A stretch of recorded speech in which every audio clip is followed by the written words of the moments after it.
आज हम Australia fab intake की बात करेंगे कि फैब इनटेक का रिजल्ट्स कैसा रहने वाला, उसकी क्या प्रेडिक्शन है और स्टूडेंट्स जो अभी अप्लाई जिन्होंने नहीं किया उनको क्या करना चाहिए। सेकेंडली फैब इनटेक की ऑफर और सीओई के बारे में भी डिटेल में बात करेंगे।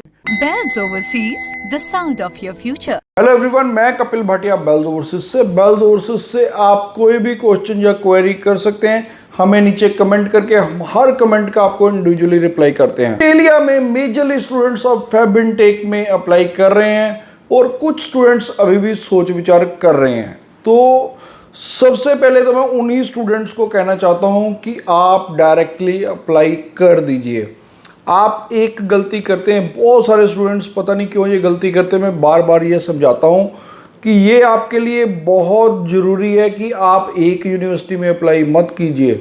चाहे आपकी डिज़ायर्ड यूनिवर्सिटी, आपने सिडनी जाना, आपने सिडनी की उसी यूनिवर्सिटी में जाना है, उसके आसपास आपके रिलेटिव रहते हैं, पर फिर भी आप पैरेलली प्लान बी बनाइए, प्लान सी बनाइए कि बाई चांस अगर आप वहाँ नहीं मिलती आप दूसरी इंस्टीट्यूट में अप्लाई कर सके। तीसरा सेकंड ऑप्शन लीजिए, थर्ड लीजिए, चाहे मेलबर्न लीजिए, चाहे कोई भी आप जो भी आपकी डिज़ायर्ड डेस्टिनेशन है। और उसमें भी एक जो प्लान सी है वो मेलबर्न, सिडनी, ब्रिस्बेन के अलावा लीजिए। एडिलेड ले लीजिए, पर्थ ले लीजिए, कैनबरा ले लीजिए, जहाँ पर आपको रीजनल के भी पॉइंट्स मिलते हैं।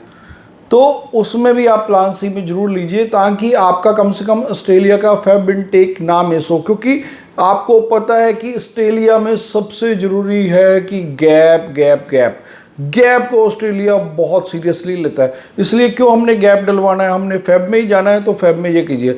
दूसरी जो बात है कि आप अभी इमीडिएटली अप्लाई कीजिए, आप वेट मत कीजिए कि मेरे पहले ये हो जाए वो हो जाए डॉक्यूमेंट। इमीडिएटली ऑफर अप्लाई कीजिए और ऑफर के साथ साथ ही अपना जीटी के भी डॉक्यूमेंट साथ ही दे दीजिए ऑफर अप्लाई करते ही, ताकि आपकी अगर कोई कमी पेशी है तो आपका कंसल्टेंट, मैं नहीं कहता कि आप बेल्स ओवरसीज से अप्लाई कीजिए, आपका जहाँ मन करता है, जो आपको लगता है कि ये कंसल्टेंट अच्छा है, आप उसी के थ्रू अप्लाई करिए, लेकिन कर इमीडिएटली दीजिए।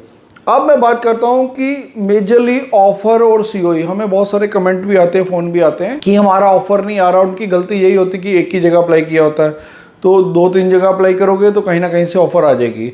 और दूसरी, कई बार ऑफ़र आने के बाद भी वो पहले ही फर्स्ट की करते रहते हैं वेट, वो मत करिए। अगर सेकंड थर्ड आती है, फर्स्ट की आपको लगता है कि आने की संभावना है, ठीक है, नहीं है तो फिर आप सेकंड ऑप्शन या थर्ड में चले जाइए। फर्स्ट की वेट मत करते रहिए, ये ना कि आपका इनटेक ही मिस हो जाए। उसके बाद जो बच्चे ऑफर क्लियर होने के बाद, आपका कंसल्टेंट बहुत मैटर करता है इसमें। आप उस कंसल्टेंट से अप्लाई कीजिए जहाँ पर आप डायरेक्टली ऑनर से भी मिल सके या जो आपको पर्सनलाइज टच देता है। ये नहीं कि 6 बजे के बाद फ़ोन ही नहीं उठाना और उसके बाद आपकी कोई सुनवाई नहीं है। आप हमेशा वहाँ अप्लाई कीजिए जहाँ पर आपकी डायरेक्ट अप्रोच है, सुनवाई है। दूसरी बात, जो सीओई या ऑफ़र है थोड़े से डिले आ रहे हैं, इसमें आपको वरी करने की ज़रूरत नहीं है। ऑफ़र में आपको प्रोबेबली 1 वीक से 2 वीक लग रहे हैं नॉर्मल, और कई जगह तो 2 वीक से भी ज़्यादा लग रहा है। इसी तरह सीओई इशू करने में भी 1 वीक 2 वीक लग रहे हैं, तो उसमें आप वरी मत कीजिए क्योंकि जीटी क्राइटेरिया ही 15-20 दिन ले लेता है। उसके बाद जैसे आपको क्लियर की मेल आती है उसके बाद भी आप वेट कीजिए 1 to 2 वीक, तो आपकी सीओई भी आ जाती है। अब जो मेजरली बात करूँगा कि प्रेडिक्शन कि फैब इनटेक कैसा रहने वाला, तो जैसा कि ऑस्ट्रेलिया में अब सारी चीज़ें स्ट्रीमलाइन हो गई हैं, तो अब जो मेजरली बात वीज़ा सक्सेस की रहेगी, तो वीज़ा सक्सेस डेफिनेटली बढ़ेगी।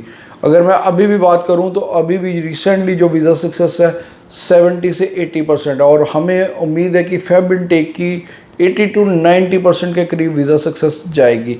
पर ये वीज़ा सक्सेस में उनकी बात करता हूँ जो बैचलर या मास्टर्स में अप्लाई कर रहे हैं। जो वेट सेक्शन या डिप्लोमा में अप्लाई करें मैं उनकी बात नहीं कर रहा। सेकेंडली जो यूनिवर्सिटी कैटेगरी में अप्लाई कर रहे हैं लेवल 1 या लेवल 2, तो उनकी मैं ये बात कर रहा हूँ, उनके लिए ये अच्छे चांसेस हैं कि आपको फैब इनटेक में 90% वीज़ा सक्सेस मिलने की हमें उम्मीद है।